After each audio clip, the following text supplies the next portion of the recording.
আসসালামু আলাইকুম। হ্যালো বন্ধুরা, সবাই কেমন আছেন? অনেক দিন পর একটা ভিডিও নিয়ে আসলাম। আমি এখন দাঁড়িয়ে আছি টিকিট কাউন্টারে, মেট্রো রেলের টিকিট কাউন্টারে দাঁড়িয়ে আছি। আমি যাব উত্তরা থেকে মতিঝিলে। কেয়ার করা টিকিটের জন্য লাইনে দাঁড়িয়ে গেলাম। কাঙ্ক্ষিত টিকিট দেখি একটা পাই কিনা।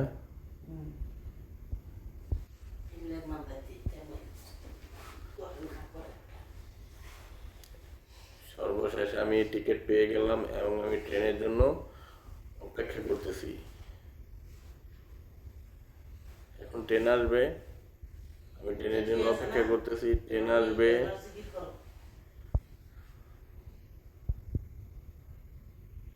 সর্বশেষ আমি ট্রেনে চড়ে গেলাম, ট্রেন আসছে, ট্রেনে চড়ে গেলাম। এখন আমি যাচ্ছি স্বপ্নের মেট্রো রেল। খুবই আরামদায়ক জার্নি। সবাই ভালো থাকবেন। ভিডিওটা বেশি বেশি করে শেয়ার করবেন, লাইক করবেন। আসসালামু আলাইকুম রহমতুল্লাহি ওয়া বারাকাতুহু।